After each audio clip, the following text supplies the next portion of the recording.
Okay, hello. So, let's see. Let's see how things are moving along here. Okay, great. So, we did a stream yesterday, and it made me realize a pivot that we should do for impact.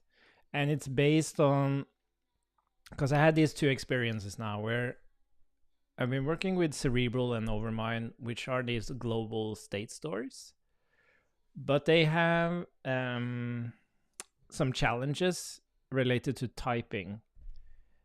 And the reason is really, well, there are a couple of things. One thing is not properly using unions to define state, so that instead of like using unions of are you loaded or not loaded, or are you on this page or this page, we kind of just implement all the default state, and then you never really know where you're at. It's like in the mind of the developer as opposed to the code. But then more importantly, in these global state stores, like if you use MobX with classes, you have a natural way to create and dispose of state management. But in these like single state trees, you don't. I haven't seen that you really have that. Like in Redux, you can't like create a reducer and then dispose of it with the related things. And like in Mobix state tree, I haven't seen that. Cerebral and Overmind does not have like dynamic. Like Overmind has like namespaces that builds up the tree, but you can't really add them, remove them, because everything you do in Overmind is based on the global definition.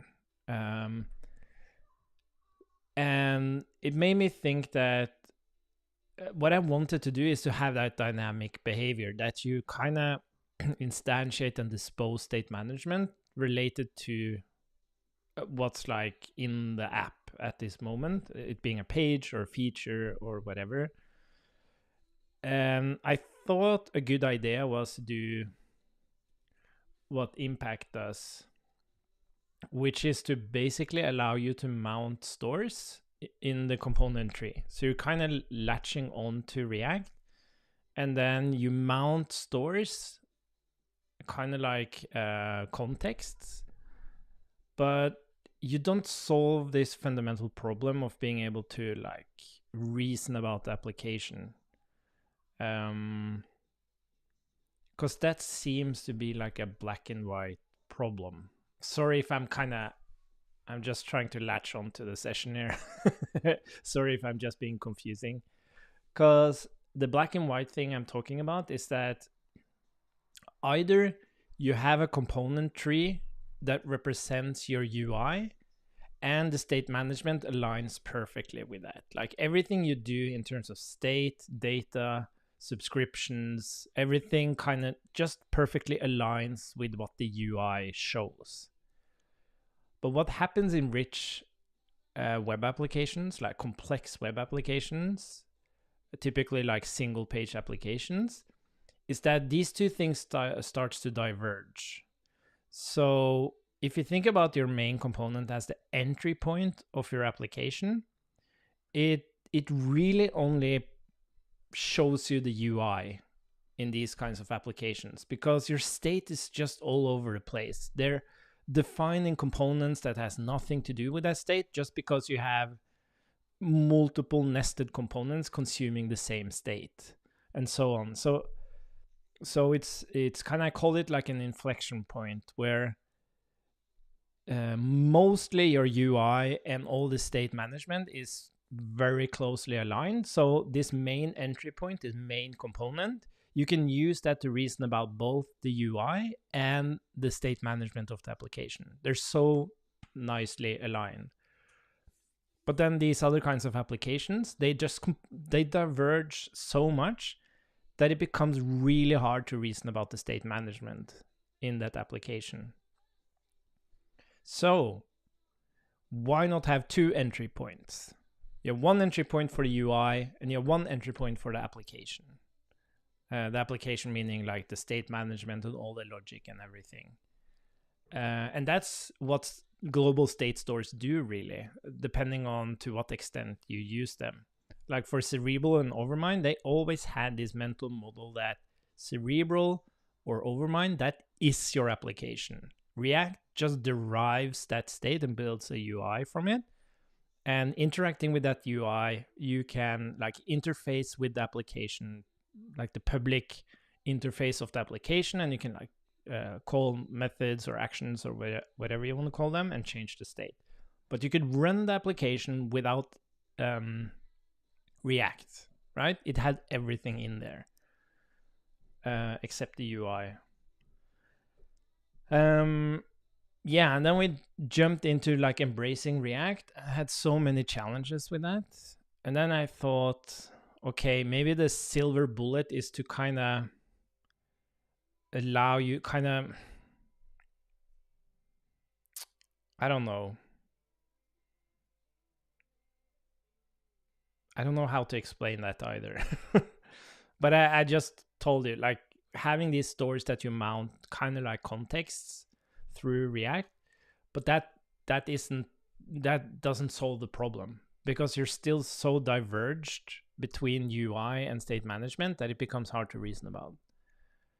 So what I've been doing is that I've been updating the documentation for Impact. So here we have, I also have a beer for this because we're going to do some coding. And with Impact, you have like the store, and we name these things stores and all this stuff. But the new documentation, that is, let's see, we can get that up here. Okay, let's just show it here. So, wait a minute, is this the one? Oh, didn't I ratchet? I think I call it ratchet for some reason. Let's do an yarn dev docs. Sorry.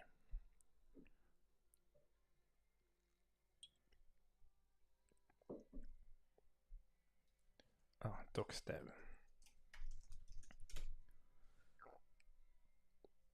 Let's try again. Okay, so what I've done is that I've changed. Maybe we can compare these next to each other. So Impact React.dev. Let's make this bigger as well. The same size. Is this? That's the same size. Okay, so it used to be called Reactive State Management for React. But now it states complex single page applications with React. And this is it's also important that Impact isn't this general purpose state management library. It is specifically for complex single page applications. It's not for like heavily server side rendered what are they called, like shopping solutions. I can't remember what they're called. Stuff like that. It's for like editor-like experiences where you just want to have a simple skeleton HTML, a single simple skeleton HTML delivered, and then you bootstrap the actual like full application in the client. Probably Linear does this, like Figma, Code Sandbox, those kinds of solutions. And then instead of saying globally or scoped, I'm saying rigid but loose. So you have a rigid and coupled application with loose and decoupled components. Maybe I should call it UI. It should be components. So it's kind of this balance where you think about your application as something you... I'm not sure if this is the right way to describe it. Maybe I should rather talk about this entry point. Like two entry points. One for your application and one for the UI derived from that application. Anyways, so what's changed now is that if we look at these two examples here, I guess you can see it behind my, yeah, should be fine. So now, first of all, the API has been simplified. So it's just 4 functions. We're gonna implement them or change their implementation, so we can take a look then. Or maybe we can check that first. So API. Oh yeah, I have to fix that. I don't know. Signal. So if we look at the menu here, the only API you have is derived, effect, observe, and signal. That's it. While here you had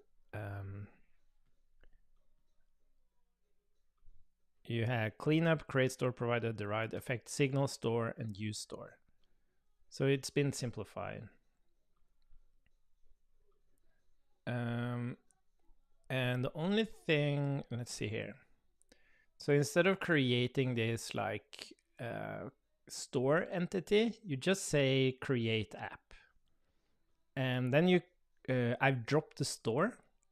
And the reason I dropped the store is because it's very much syntactic sugar. And I think it's related to how the API for signals were. And that's been changed as well. I'm going to talk about that. But I don't think you need the store. I think it's better to have like a really good simple primitive like the signal. So you can see here. And then we have, let's see, start. And what you would do here is in the interval, you would point to counter.tick.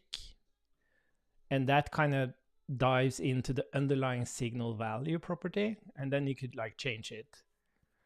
And that's fine, but it requires you to define a store. You can't just define a signal. If you define a signal, you would have to say tick.value ++.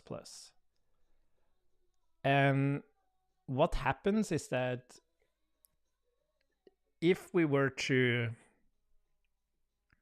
how should I put this? If we were to remove the store with the .value version of signals, you would have a lot of .values in your code, and it obfuscates,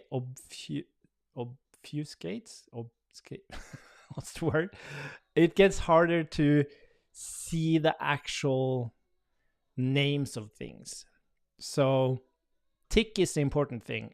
Tick.value doesn't help you. It's the tick that's important. So what I'm doing now is that I'm using the solid.js approach in terms of API, where the signal is a function. And when you just call that function, you unwrap the value, you get the value back. But if you call that function with a callback, you get the current value and you can update that value. And if you call it with just a value, it sets the value. So it's a setter. So you have update, set, and a getter.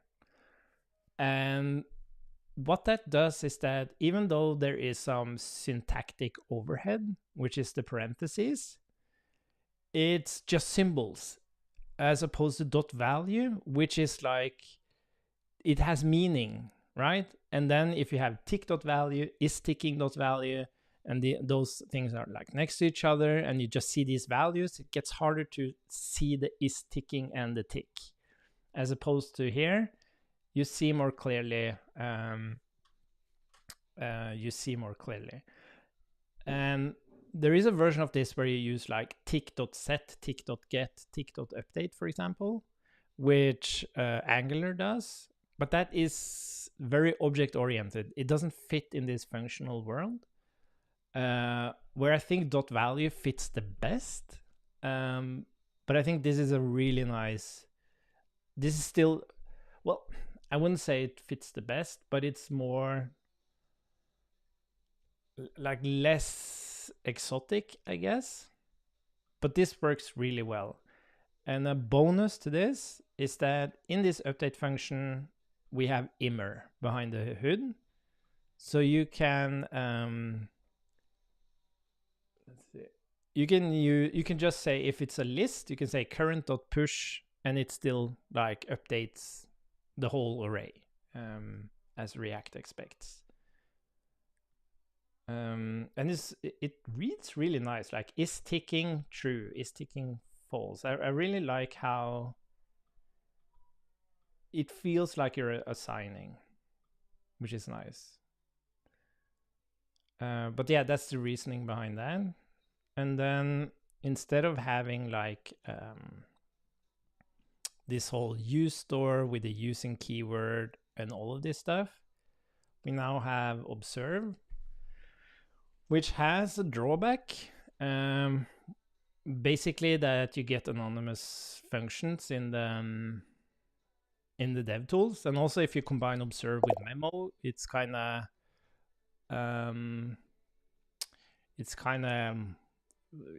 it feels a bit bloated, but it's what you would expect, like using MobX and stuff like that. And you don't have to, yeah. So it's just way simpler. And the way you would, so I've written some documentation. I'm not sure I'm going to go through all of it, but let's just look at the most important parts. So here is like the minimal example where you create an app that has a count. You use a getter that returns the unwrapping of the count value, which is basically how, like, unwrap means observe. That's what happens. So when a component points to app.count, it unwraps the value and observes it. This is also, I believe Svelte also does this. While in Solid, I'm not sure if they do this in Solid, but they could do it. Anyways, and then as we're increasing here, we're updating the current value. Now, what's kind of important here is blah, blah, blah. With Impact, we change our mindset from what we would do with React. We think about the application as an entity completely separate from React. And this, again, pointing back to like Cerebral and Overmind, this has really always been my perspective on it. I just haven't quite figured out how to deal with the dynamic nature of state management, like instantiating and disposing state management dynamically as the application runs in a global perspective. But that works just fine here. I'll give an example. Oh yeah, hi there. Yeah, so like I actually do state management. That's kind of been my forte over the years. So I built this state management library called Cerebral, and then a not predecessor. What do you call it when it's after? Anyways, after that, Overmind. And then this Impact project is something that comes out of working at Code Sandbox, where we changed our approach to solve some challenges, and completely didn't like that approach. But we learned a lot. So this is kind of taking what was good about the old approach, taking the learnings and figuring out how to kind of make the best out of both. Anyways, so the application is separate from React. That means that the application can technically run without React itself. So this mindset is important for like complex single page application. And it's because of this inflection point I talked about, where components primarily reflects the UI of the application, and normally any state management kind of ties into the UI naturally through the components. But with rich, complex applications, you start moving your state management all over the place in the component tree, and your UI and your state management they diverge. So it gets harder and harder to reason about the actual logic and state management in the application. And that's like the inflection point, where it's better to separate those two out, where you have purely UI endpoint, which is React. And then you have this application endpoint, which is purely the actual application with all its state management and logic. And then React just derives UI from the state of the application and can, from the UI, interact with the public interface of the application. Anyways, another point here is why not just use MobX? Because MobX can like technically do all of this. And MobX is really, really great. But the thing about MobX is that it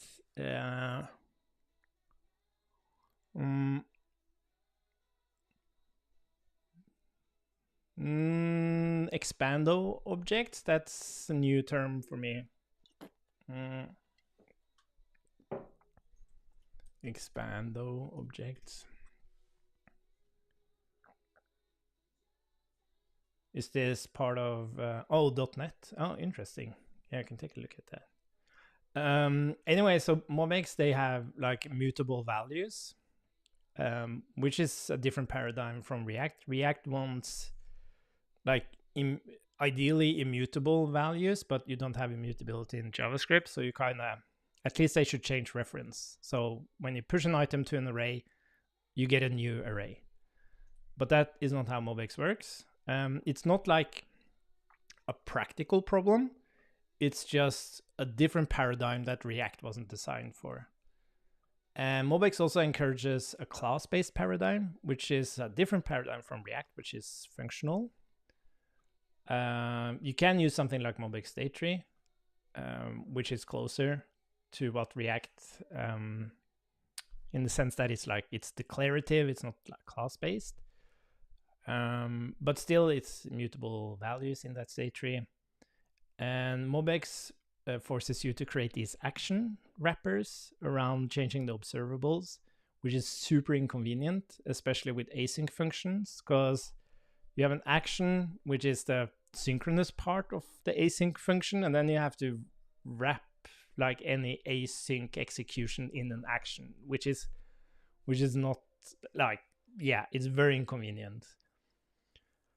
And then it exposes all the observables as proxy, which is just when you debug and look at values, you see these proxies. You have to like click the value to see the actual value of the proxy. You can get into issues with third parties, and like not that super relevant, but the API surface of MobX is quite large, and it has a larger payload, which is like negligible. Maybe I should just remove these 2 points. Anyways, other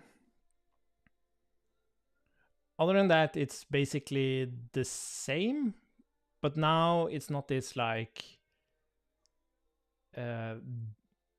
split up, like using React to mount the state management. It's, as I said, it's just 2 different entry points. And let's look at, yeah. So in terms of patterns, I'm probably gonna review and rewrite this stuff, but so the impact is super, super simple. It's just about the signals, really. So if you want, you can use a class-based approach where you would do like a private count, because you don't want the components to change the count directly, right? You want that to be private to the class. And then use a getter to expose the count. But here you see like you have this overhead of the this keyword, and you have this hash, and then the same on increase. And there's really nothing you can do in a class that you can't do in a function. So this is the recommended and documented way of doing it. It's just call a function, create app. You get all your private stuff in the scope of that function, which this object closes over, I guess is the terminology. So you do have access to grabbing the count, which unwraps the value, making it observable.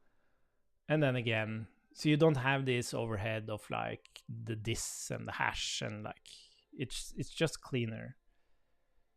And then when you want to actually build out something here, like you start with this root function for creating your app, which exposes some public API or public interface, which is this. But then you can just create another function like create config.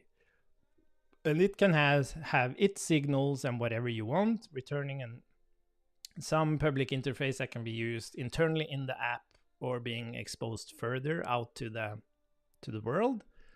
But everything is consumed from this root. This object is the root. This is the entry point to consume this application. So unlike the previous impact, you would have like, you could consume any store in any point in the component tree. And the stores could consume each other, which is like, it makes sense in the paradigm of React, but it's like too decoupled, too loose. It's hard to understand how everything's connected. While here, you just go to create app and everything's like, you can just dive into everything. And again, as you would expect from like classes and just normal coding, is that you can pass any number of parameters. You can dynamically call these create functions for whatever you need to like create. As part of the pattern here, it's recommended that when you do create something, you add a dispose method, because just like when you have classes, you have to, that's kind of the beautiful thing about React, is that when you tie your state management to React, it will have a natural way of disposing of itself, which is when the component or the UI unmounts. But that's the thing in rich web applications, is like, you rarely do that.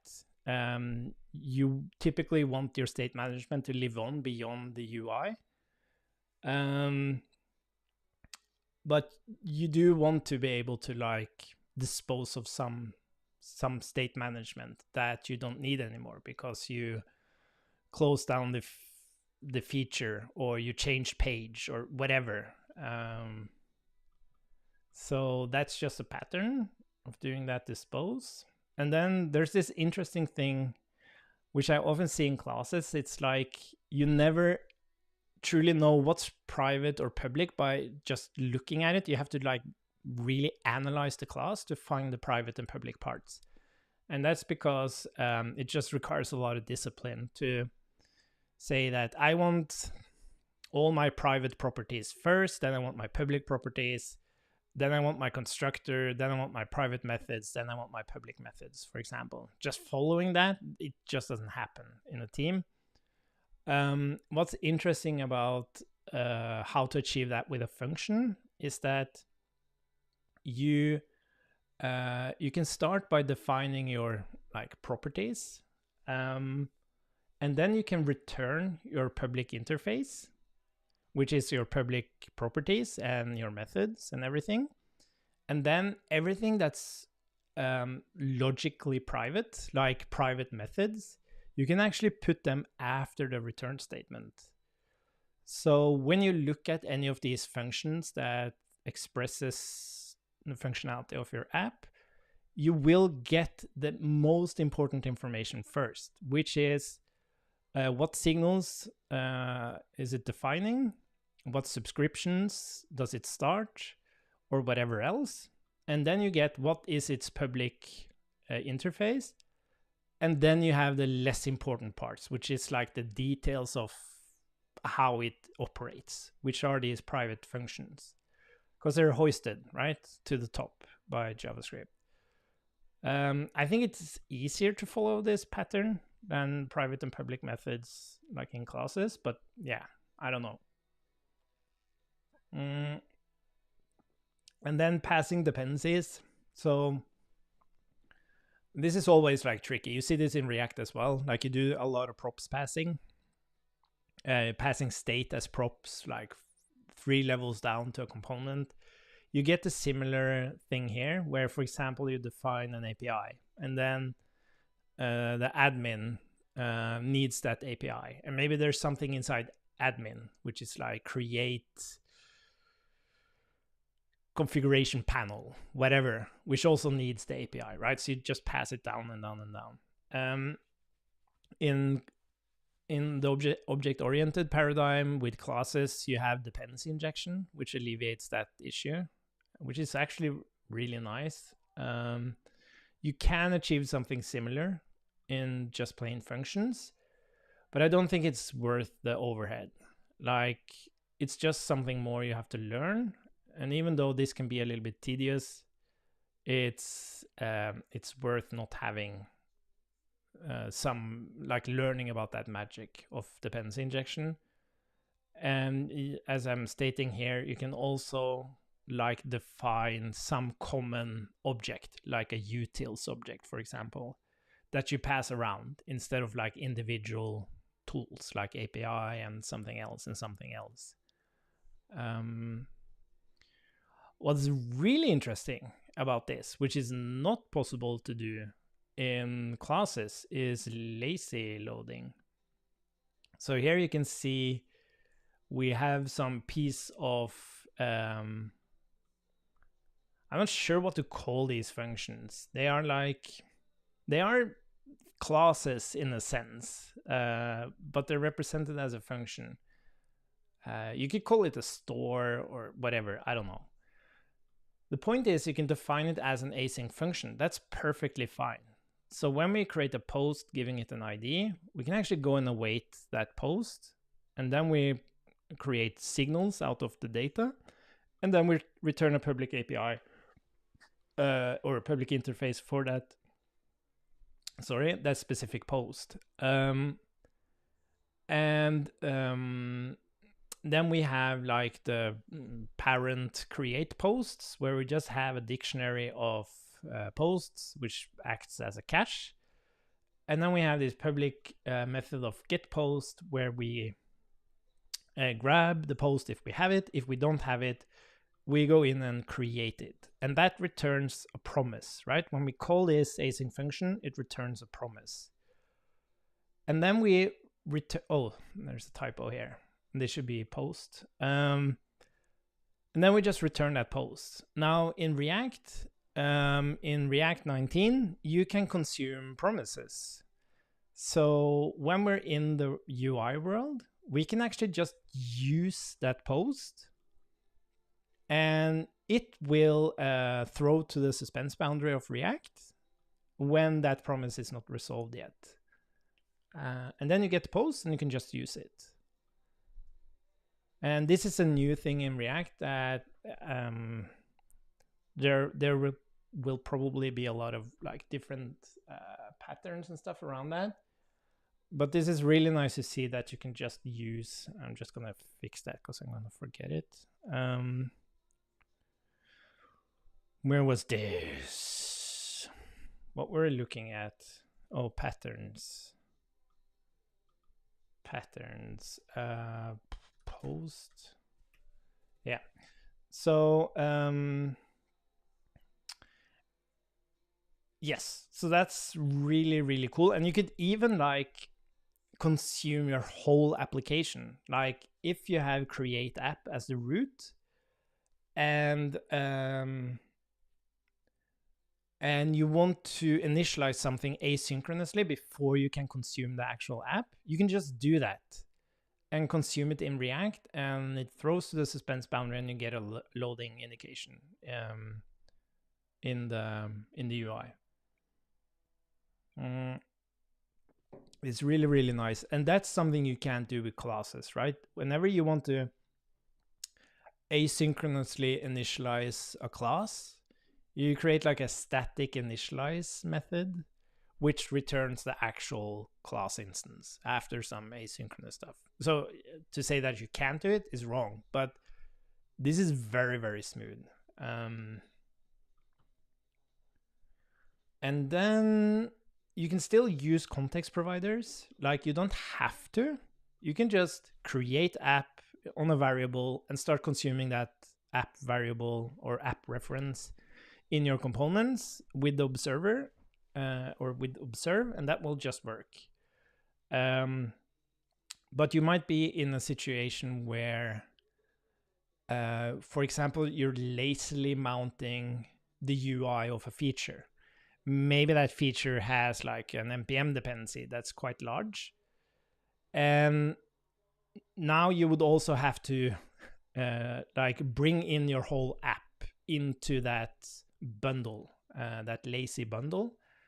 But when you do context providers, you can rather provide the app on the context, and then you just use context in this lazily loaded UI bundle, and then it will consume the app through the context. So it won't have to be part of the actual UI bundle.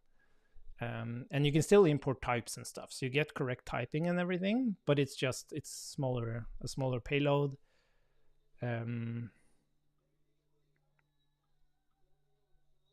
Yeah, I guess that's it.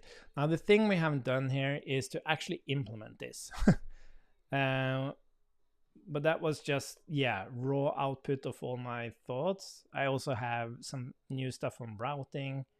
Maybe that's worth talking about. Let's talk about routing. So when you build these single page applications, you still need a router. Like you don't have just one page. You typically have different routes, but you just have a very simple HTML page, which is the same for any page you load or enter. They all bootstrap the same application, but you can use the URL to change the initial state of the app, right? So this kind of shows very well how you need this dynamic nature in an application, because you don't want to like run anything related to the main page if you're on the items page, for example. Oh, here's a typo as well. No typo, sorry. So what we're doing here is that we just have create app. We create a router with main items and item route. And we create a signal for the route because we want to observe which route we are on in React. And we pass in the current route to this create page function. And here you can see how create page is like private, so it's after the return. And then we listen to the router, and whenever it changes route, we create a new page for the route. Yeah, maybe I should call it create route. And then I just return the router here and the current route, blah, blah, blah. But the point is, whenever we create a page, we take a look to see if we have a route already, and we dispose of the page on that route. And then if we don't hit a valid URL, we return not found, or we go in and we return and we create the main page, or we create the items page, or if we hit an actual item, we create the items page passing in the ID of the current item. And then we have like hooks that basically just checks the state of the application to see if that it can consume the state it wants. And this should throw an error. This should actually throw an error. This is a typo. I'm going to fix that. You should throw an error here. Let's see. Or the typing will be wrong.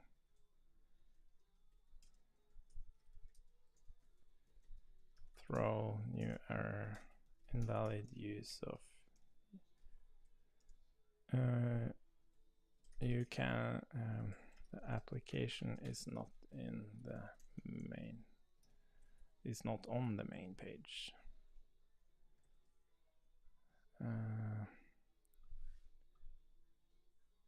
Let's see. I'm gonna copy this and let's say use items. Items on the items page. And this is a thing with React as well. Like when you consume a context, you can't be guaranteed that you have a provider for that context. And it's the same here. Like when you have the UI decoupled from the application, you might try to consume a state from the application that isn't valid at that moment. And I don't think there's a good way to handle that, because you want the UI to be completely decoupled, which means that it doesn't know everything.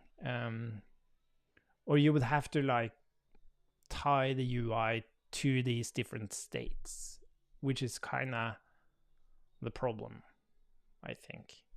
Anyways. Yeah, I hear about AI. Yeah, I'm sorry. I don't think I have any AI stuff today. I don't know if you watched my video on where is it?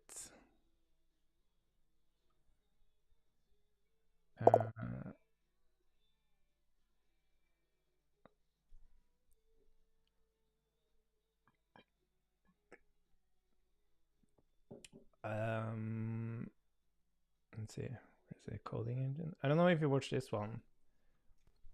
This was like a summary of my last worthwhile AI explorations. I'm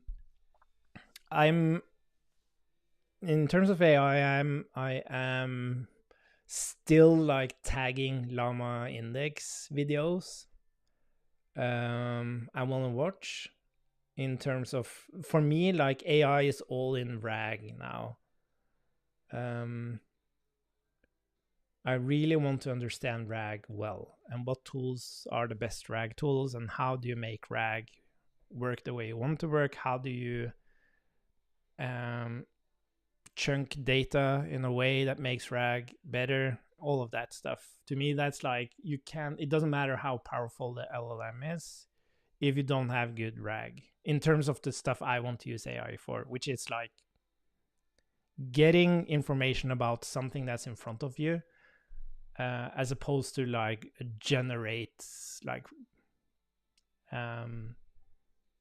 just generate on what it's trained on. That being like even code. Like you can ask it to generate some code, but it will be out of context. I want in context AI. And to me, I feel very convinced that is RAG. Whatever you call it, RAG, or even Apple Intelligence with its semantic index, that is RAG.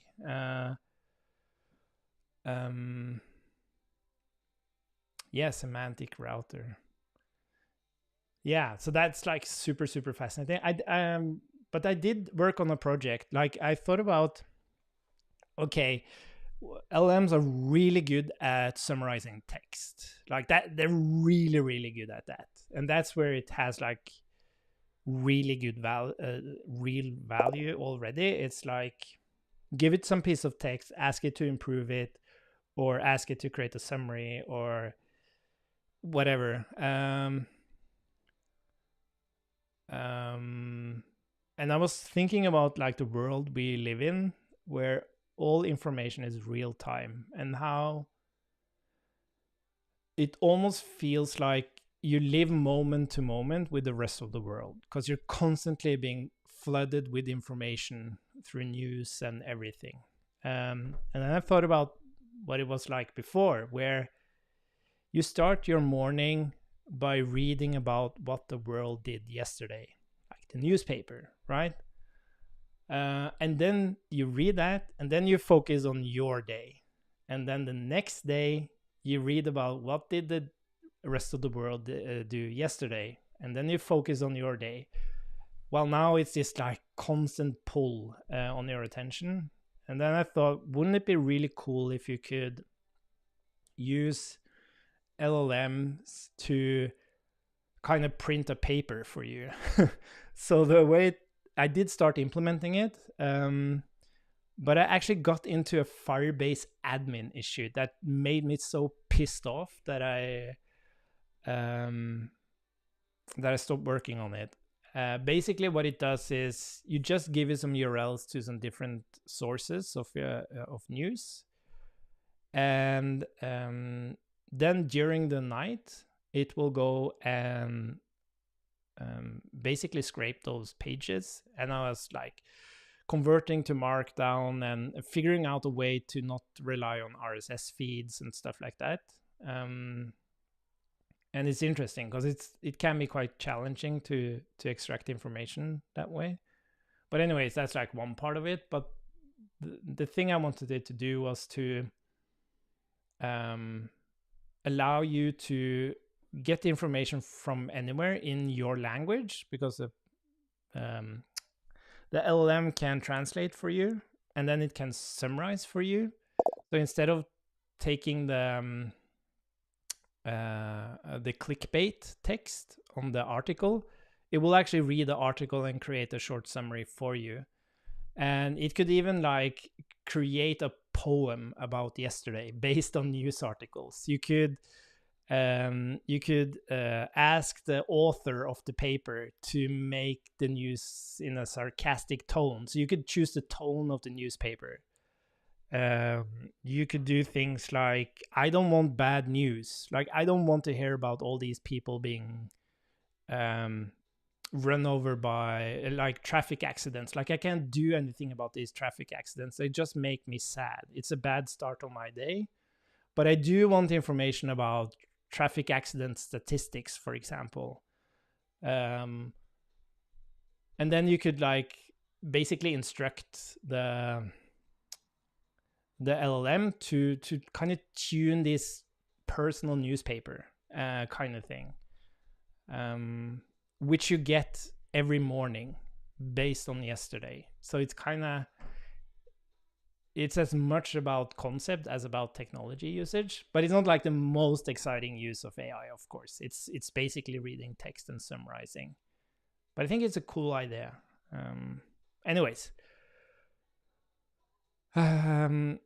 Yeah, I got your email. I'm still on vacation. That's why I'm kind of, but I'm done with my vacation after tomorrow. So yeah, I'll definitely hook you up with a session. I would love to see what you're playing around with. But today I really wanted to go in and make the adjustments for this thing, because I want to show it to a colleague.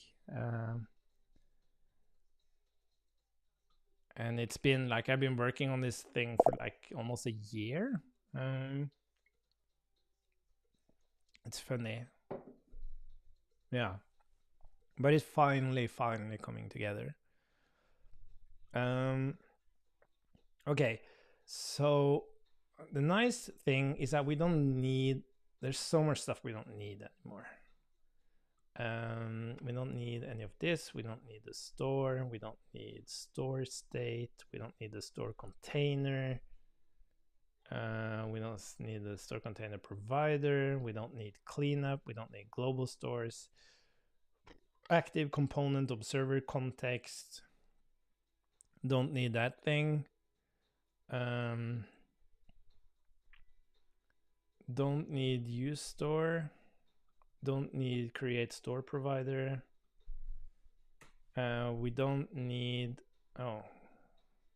this anymore. We don't need symbol dispose anymore. Observer context type, we don't need. Yeah, I think we need that one. Observer context, we definitely need.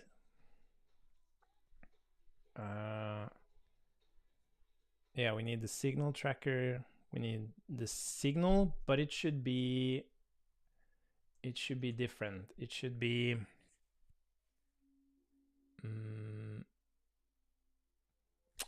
it should be like this, and this. So I guess it should just return a value, and then we have another signature, which is like update, which would be current, and that can return t or actually void.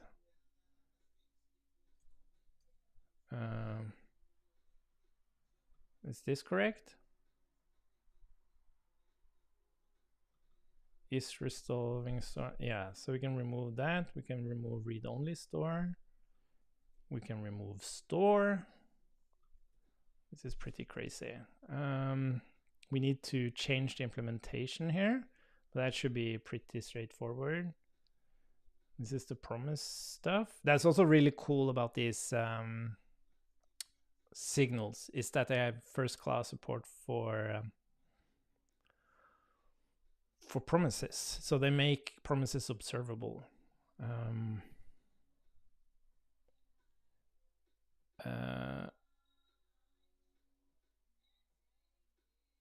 Oh, wait a minute. We need this. Is resolving store from component, but we should just rename it,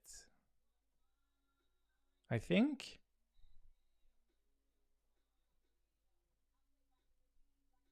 And get active store container. Ooh. I think we need this one, but we don't need yeah, let's see. We definitely don't need store. I'm going to change this.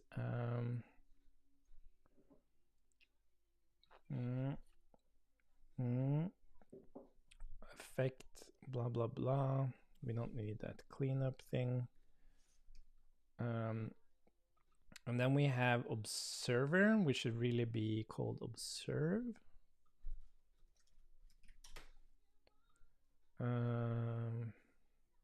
Nice. Okay. So what we want to return here is actually a function. And then we need to look at args. I think we're just going to do any here.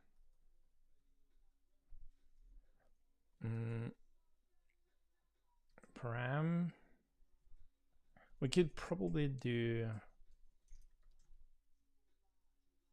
or maybe we can do this. Does it show as, okay, whatever. So if, you know what, we need the args. Args and if args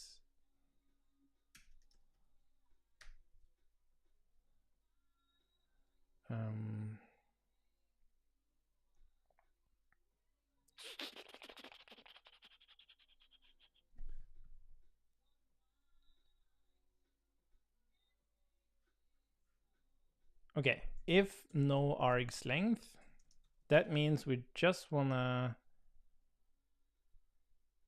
let's see, that's the getter. And then we have this observer context.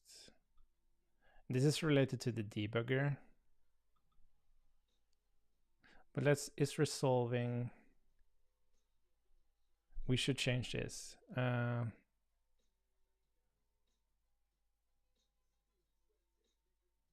You know what? We should just do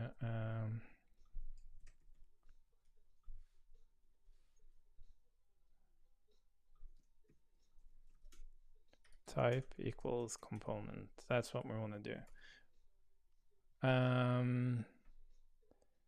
So if we are, we have an active observer context from a component, we want to register that getter.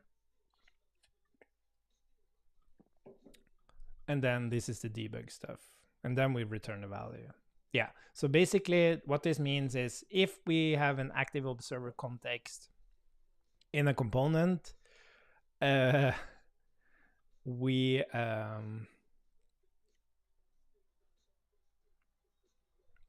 register the observation. That's what's happening here.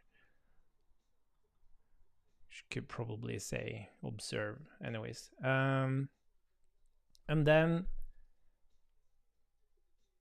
if args 0 type of arg0 equals function, which means it's the immer thingy we want to do, so we need to change impact React. We want to add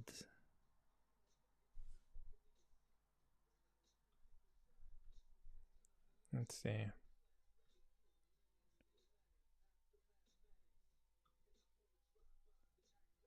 Yeah, these dependencies are related to debugger, but we also need yarn adds immer.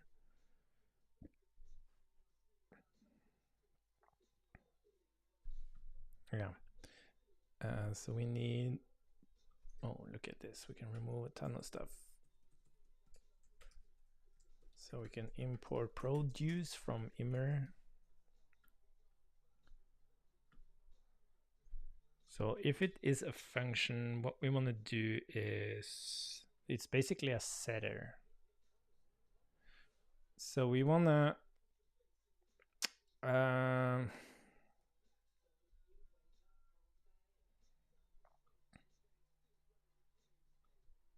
okay, we can take this thing. We can put that here.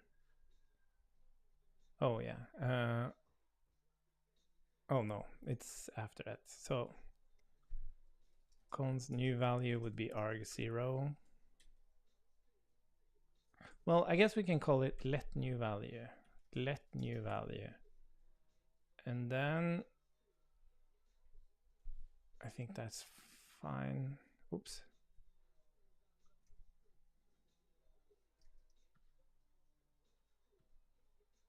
Wait, what did I do? What happened there? There we go.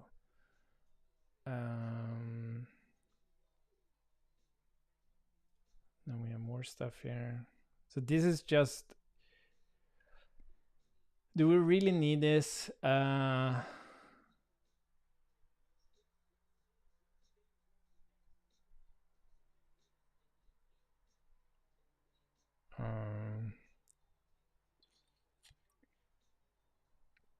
It's like if you set the same value, no, I don't think this is an actual problem anymore when we have immer. So this is just to avoid triggering the observer. And then we check if it's an instance of a promise. We're going to create our own observable promise. We're going to fix this one. I guess new value equals arg0 value. Oh, sorry. Produce value args. Oh, sorry. args0. That's it. So immer produce is basically allows you to take any object or array, like complex object, and you can use a mutation API. So you can do like a deeply nested mutation, but it will still produce an immutable. So like if you do a 2-level nested object change, the root object will be changed out, the nested object will be changed out, and then your actual change, which is important for React. And then I think we're actually pretty good here. Let's see. So if we take, you have to excuse, I'm trying to balance like the size of, let's remove this.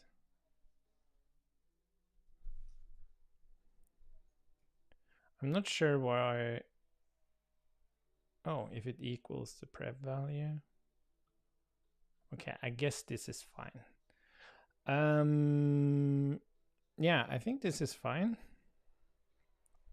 And then we do the same equals component.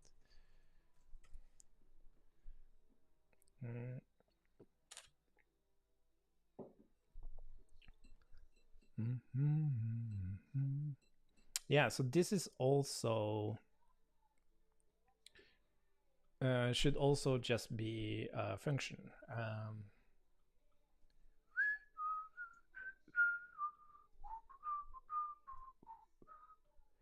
Return like so. That's easy. And then we have effect, and then we have observe, which actually should take a React component. I actually have this implemented somewhere.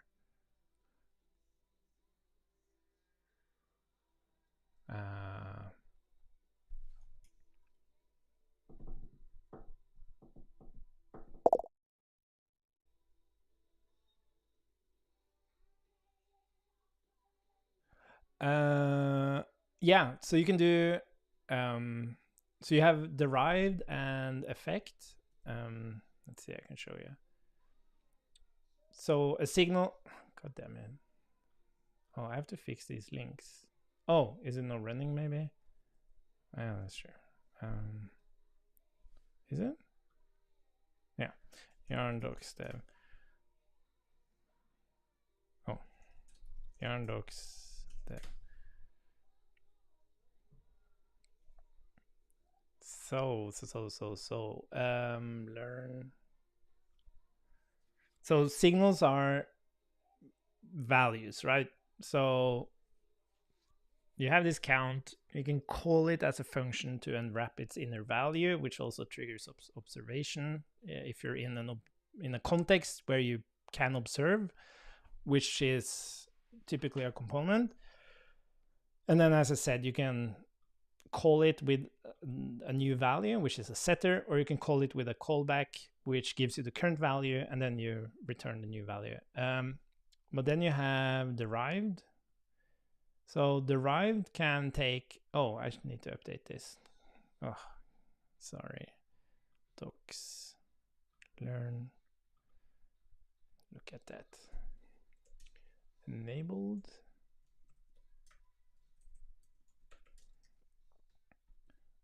Let's see. So here we go. So derived is also an observable context. So here we have a callback, and whenever we access signals here, those are tracked. And what happens is that it doesn't compute multiplied count immediately. It just flags itself as dirty. And then when you actually access multiplied count and wrap it, then it computes this. And then if something is observing this multiplied count and one of the dependencies change, it will again trigger the multiplied count and the thing will update. But if nothing is observing multiplied count and these signals change, it will just flag itself as dirty until something observes it. So that's derived. And then you have effects, which is basically like the same thing, but instead of like returning a value or computing a value, it's just some side effect. So the effect runs immediately, and then it runs again whenever count or should alert changes in this case.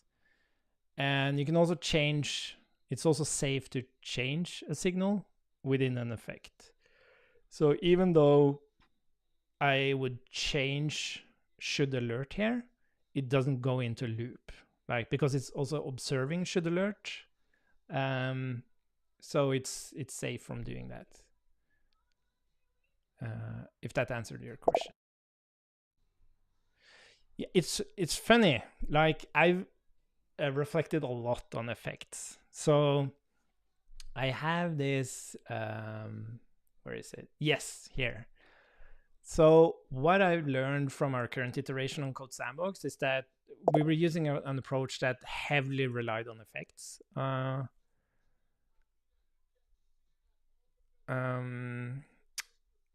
Yeah, I'll be sure to answer that.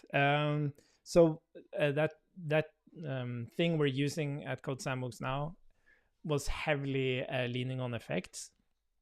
So you kind of had this separation of making a state change, and then you would look at state changes to perform like any kind of effect. You wouldn't imperatively call anything. You would only change state, and then when the state change happens, then you can perform an effect.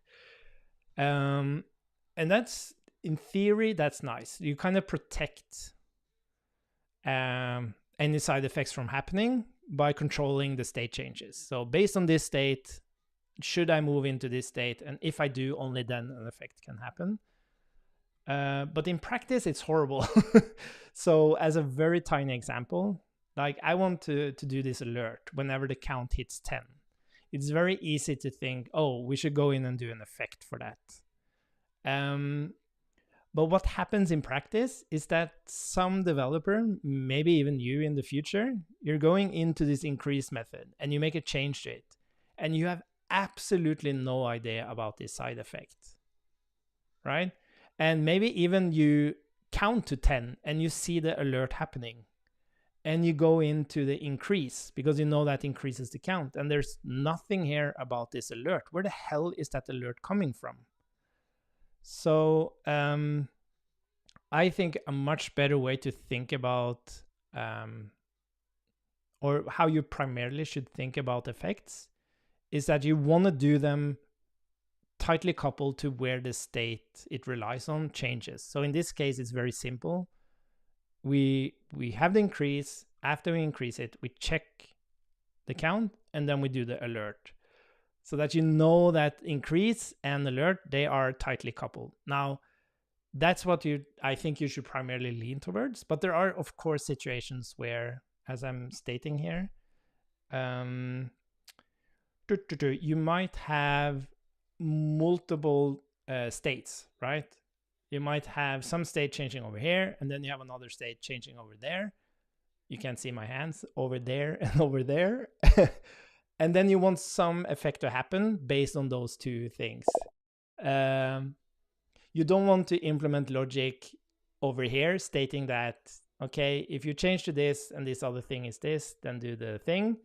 And you also need that logic over on the other side. If this changed to this and this other thing is this, you kind of want to co-locate that logic. And that, I think that's a good use case for an effect.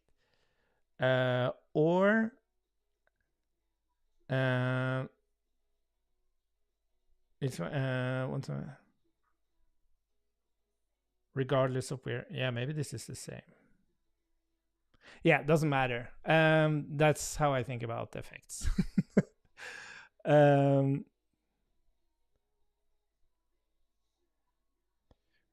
Well, you can argue. So it was pretty extreme in the app we were doing. I think naturally you would use effects where you have multiple dependencies. But we had a shit ton of effects that only had a single dependency, and it just made it harder to reason about the code, because you saw you were dispatching this action, you go and see the state change, and you have no idea what happens, because the effect of that state change was defined in a completely different file.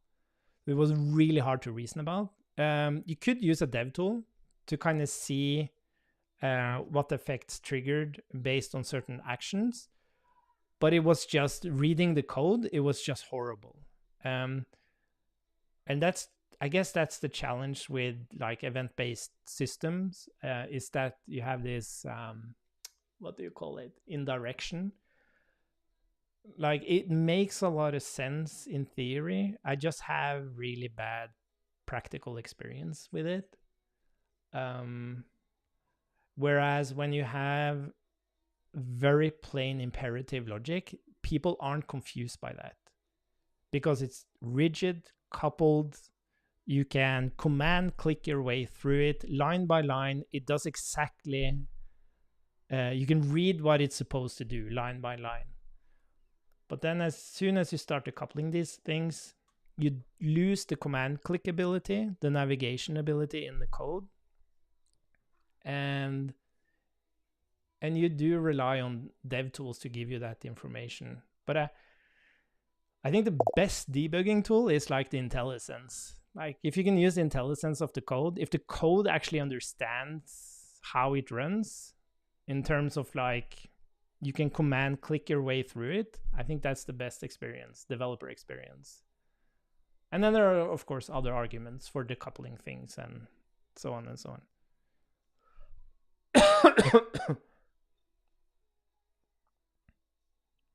Yeah, so in Impact, there's a debugger, and it does highlight whenever an effect is run, whenever it gives you like, it even gives you the file and line number of signals that are changed. And there's even setups where you can actually click in the browser on that debugging tool, and it opens a file in VS Code on that specific line of where the signal changed. And then you see like, oh, now this effect triggered and this effect, but you don't, it's still decoupled. Like you don't know exactly where, what caused it. It just happened. And then you have to, I guess, kind of guess that, oh, it was because of this signal change that effect ran. But yeah, I'm not saying it's wrong. It's just I've had a really bad experience with decoupled logic. And now my pendulum is like pivoting like strongly the other way, and then I'll probably settle a bit more.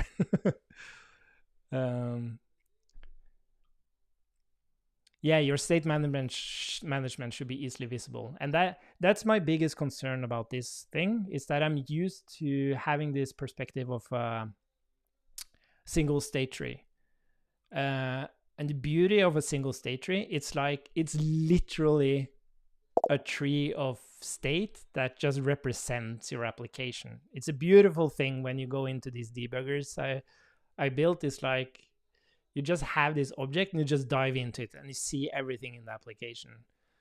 But that has its limits as well. And then,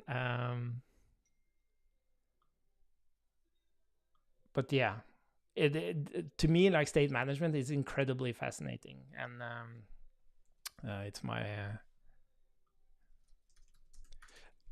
saying I have to come down. I have to prep the kids.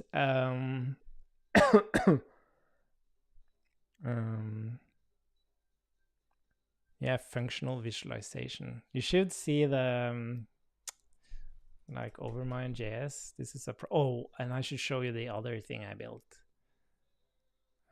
So this is one of the debuggers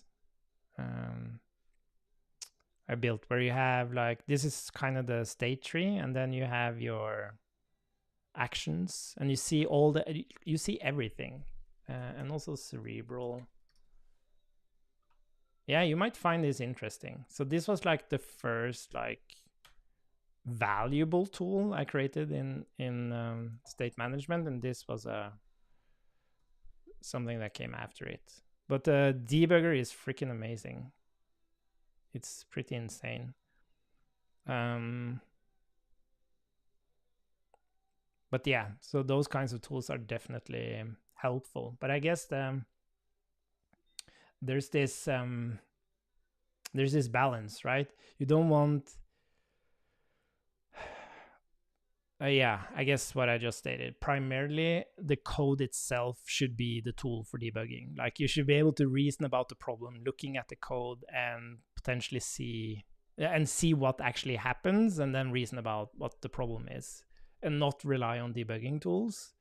But of course, that's not realistic to just be able to like look at the code, but at least push for that, like yeah, code and navigating code, I guess. Yeah. Anyways, I have to go, but we got some progress here. And I'm gonna finish this, and maybe I'm gonna go back to my little AI project, but I'm gonna send you an invite for next week. I guess Monday morning I'll send you an invite, and then we can do a session. I would love to see what you're working on. And I'm definitely going more and more into AI moving forward, like professionally. So that's that. Okay. Thanks a bunch for joining. I really enjoy these conversations. It's nice to verbally express, or try to verbally express, what I'm thinking. So yeah. Oh, sorry. Yeah. So the way I think about these or the way I've worked with these kinds of applications, like these editor types of rich, complex web applications, is that it's typically just been a REST API that I've used. And then in terms of like syncing state from the server, it's basically been an initial payload that's just part of the HTML page, and then that initial payload is like just puts the application in a specific state. So you have the URL and you have some initial payload from the server being user details or whatever, the theme or whatever. And then it's been pretty much a REST API or like GraphQL from that point. But I haven't like work, and of course subscriptions. But it's been quite like manual, I guess, in a sense. Because you real-time state sync, yeah, it's been quite manual. So what I've typically done is like maybe you're opening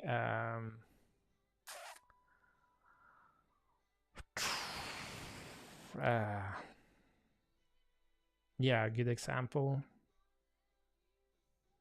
Yeah, you're basically, yeah, you manually subscribe to states. So within these in this context, like within these create functions, for example, in the create post, you would subscribe to the ID of that post, and then you would update the signal.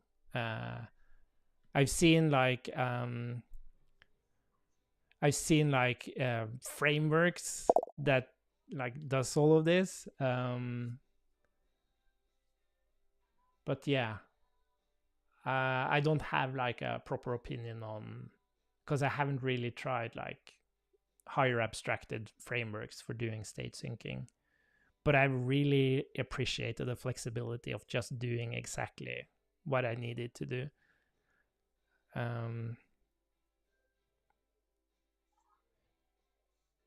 Yeah, but I would love to see it. I would love to see it. Is this kind of like what Elixir is doing with what the hell is it called? I can't remember the name of it. Yeah. What's it called? Elixir. Has this is it Fire or something? Elixir.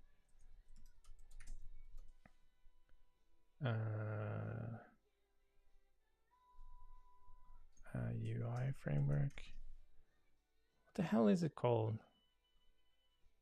Well, you have is it Phoenix? Maybe it is Phoenix. Yeah, I guess that's it. Yeah, I think so. Yeah. Anyways, yeah. Thanks again. We'll talk later. Bye for now.